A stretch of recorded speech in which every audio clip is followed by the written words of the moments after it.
Shalom. This is Truth is Everlasting Lions Den. I am Yahweh Sap. I camp out with Lion Den Hawan Ben Joshua Water in Jacksonville, Florida. But first I'd like to give a prayer to the Father, to the Son, to the elders, to the archons, and to the women and children. Ka Halayim La, Yahweh Bahashem Yahweh Shai. Bahashem Ha Rokat Rodash Mahamat. In the name of Yahweh Shai, in spirit and holy and in truth. Double honors to the 144,000 chosen elect. Double honors to the elders of JMS. Double honors to my elder Hawan. Salutations to the archons of the four corners of the earth. And to the women and children, Shalom. Well, here's another witness news of what's going on over there with the Israel and the Pakistan and Gaza, right? Israel is routinely shooting children in the head in Gaza. And this time they're going to have a U.S. surgeon and a Palestinian nurse as witnesses. Okay? I'm going to play some of it, and then the title of this lesson is Here is the Patience of the Saints. Here we go. In Gaza passes more than 42,400. The true number may be impossible to know until Israel's war is over.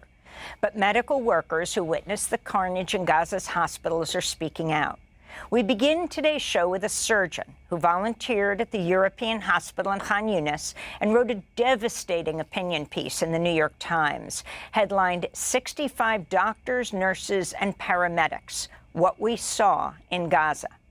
In a minute, we'll be joined by Dr. Feroz Sidhwa, who begins the piece writing, quote, I worked as a trauma surgeon in Gaza from March 25th to April 8th. I volunteered in Ukraine and Haiti. I grew up in Flint, Michigan. I've seen violence and worked in conflict zones. But of the many things that stood out about working in a hospital in Gaza, one got to be. Nearly every day I was there, I saw a new young child who'd been shot in the head or the chest, virtually all of whom went on to die, 13 in total. At the time, I assumed this had to be the work of a particularly sadistic soldier located nearby. But after returning home, I met an emergency medicine physician who'd worked in a different hospital in Gaza 2 months before me.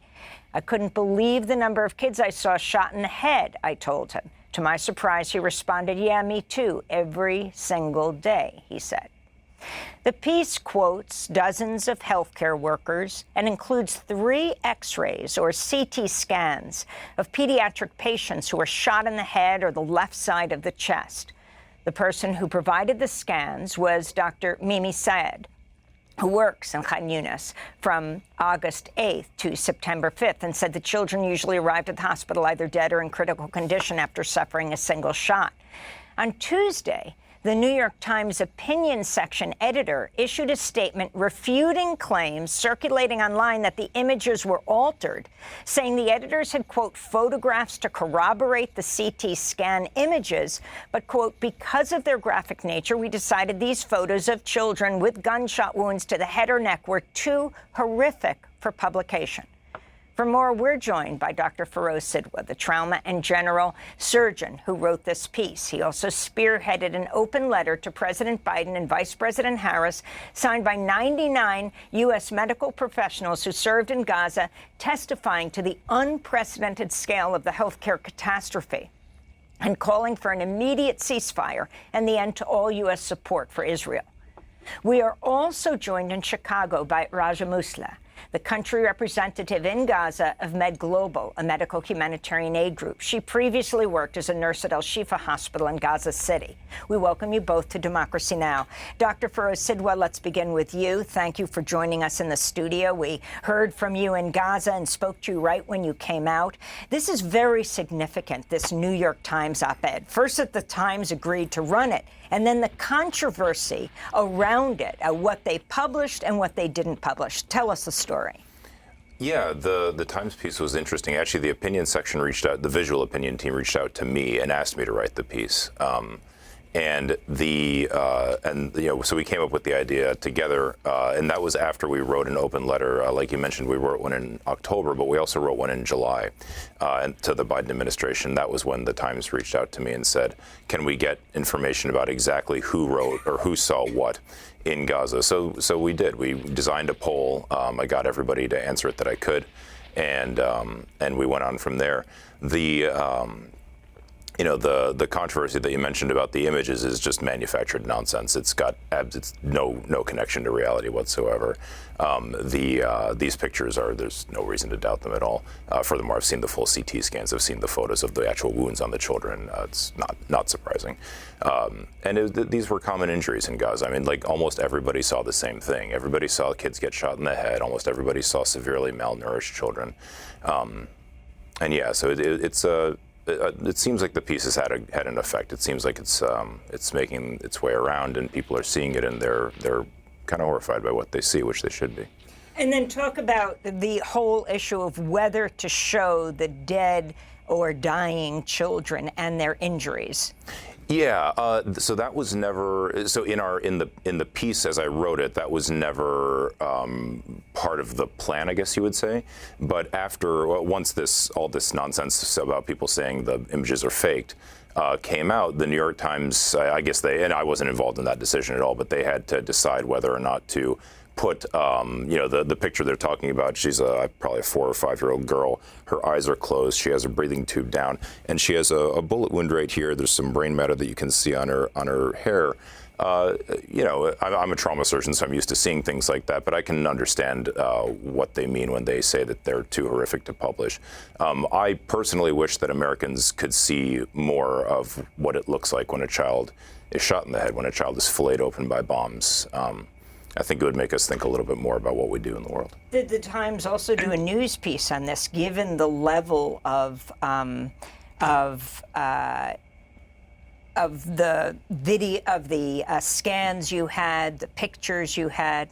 Yeah, we collected a lot of documentary evidence from people from healthcare workers who'd been in Gaza quite a bit, and all of them have quite a bit more. Everyone takes a lot of photographs and videos and things like that when they're there, and they're all date and location stamped.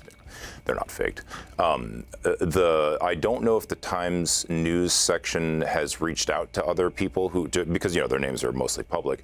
I don't know if they've reached out to them or not for specific comment about specific things.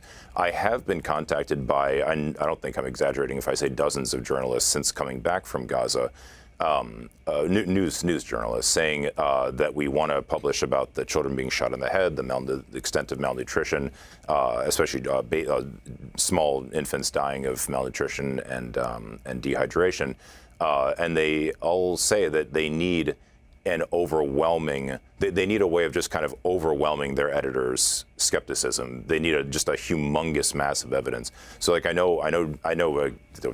Shouldn't name them, but I know journalists at the Post, at the Times, at BBC. The Washington Post, yes, who've been working on such stories for months, but still not out, despite having massive amounts of evidence. Let me stop it right there. You can see how crazy the madness of the wicked, right? I want to go to Revelation chapter 13, verse 10. And he does great. Say verse 10. He that leads into captivity shall go into captivity. He that kills with the sword must be killed with the sword. Here is the patience and the faith of the saints, right? Because this is going to really happen worldwide, okay? They're just getting ready. The Edomites that are in power in so-called America, and the Israel fake wannabes, right? They want to practice with their technology to do this kind of madness and corruption, right? Let me go to Genesis chapter 9, verse 6.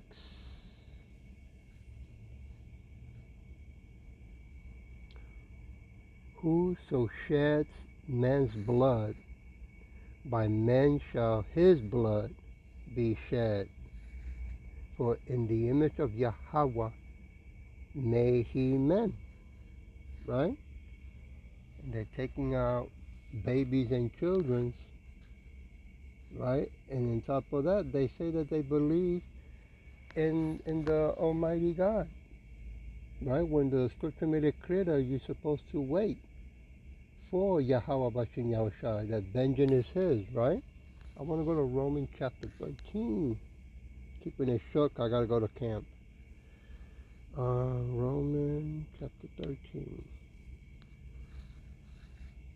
verse 2. Whosoever therefore resists the power, resists the ordinance of Yahweh, and they that resist shall receive to themselves damnation. That's what the wicked are doing, are resisting the power of Yahweh Shem Yahushai, right? When it's loud and clear that vengeance belongs to that, to Yahweh Bashem Yahushai, right?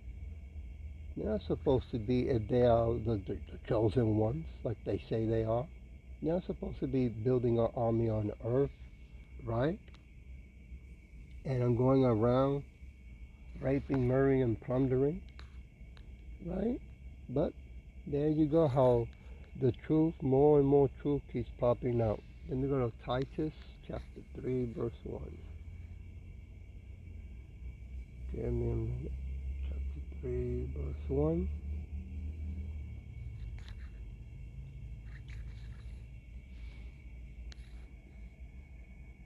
But them in mind, put them in mind to be subject to principalities and power, to obey magistrates, to be ready to every good work. They're not doing good work. They don't even obey the law, right? What they call that over there, the international human rights laws. They want everybody to obey it, and they themselves break it. On top of that, the human rights laws, they make laws that men can be with men, women with women, right? That's how crazy this wicked system is. I want to go to Romans chapter 12. Chapter 12, verse 19.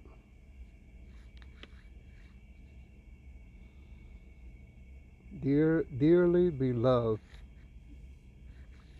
avenge not yourselves, or rather give place unto wrath, for it is written, vengeance is mine, I will repay, said Yahweh.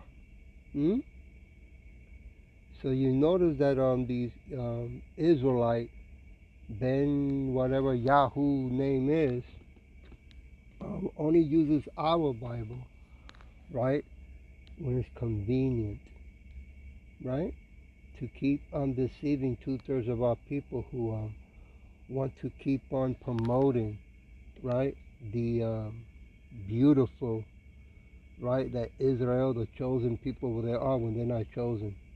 Those are the fake wannabes. Want to go to Revelation chapter 14.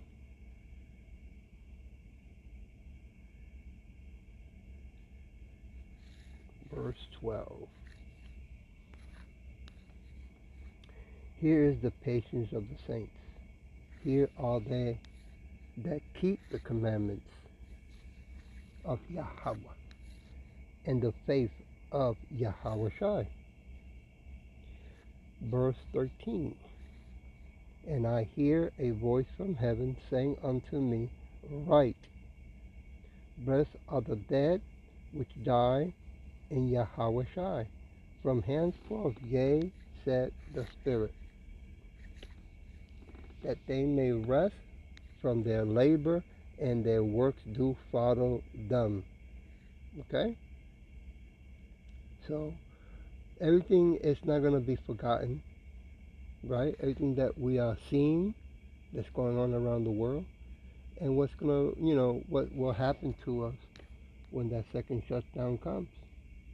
right? And some of us have to be tested, you know, and die by the faith in holding the name of Yahweh Shai. Well, okay. But these wicked Edomites and these fake wannabes in Israel, they're going to pay for their crimes. I want to go to Revelation 12. 12 what? Chapter 12, verse 10. And I heard a low voice saying a loud voice, Slakia, saying in heaven, now is come salvation and strength and the kingdom of our Yahweh and the power of his son Yahweh Shai. For the accuser of our brethren is cast down, which accused them before our Yahweh day and night. Verse 11. And they overcame him by the blood of the Lamb Yahweh Shai, and by the word of their testimony. And they loved not their life unto death. Verse 12. Therefore rejoice, ye heavens, and ye that dwell in them. Woe to the inhabitant of the earth, and to the sea, right, to the multitude of people. For the devil is come down unto you, having great wrath, because he knows that he has but a short time. And that's what's going on. He wants to get all his ducks in order, the wicked, right?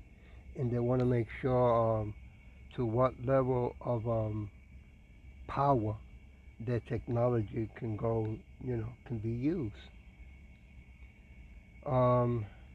Revelation, I'll leave it with this, Revelation 21. Let me start with verse 1. And I saw a new heaven and a new earth, for the first heaven and the first earth will pass away, and there was no more sea, right? Even the water are going to be dry up. So we're going to be having more land. Jump to verse 6. And he said unto me, it is done. I am the Alpha and the Omega, the beginning and the end. I will give unto him that is thirst of the fountain of the water of life freely. Verse 7. He that overcomes shall inherit all things, and I will be his power, his God, and he shall be my son. Verse 8, I'll leave it with this. But the fearful and unbelieving, and the abominable, and the murderers, and the whoremongers, and the sorcerers, and the idolaters, and all liars shall have their part in the lake which burns with fire and with brimstone, which is the second death. And this is what we are praying for Yahushua to come back and clean house, remove this wicked kingdom from the face of the earth, and remove the wicked that are in power and put them in slavery. I hope that this was edifying, and with that I'll say Shalom.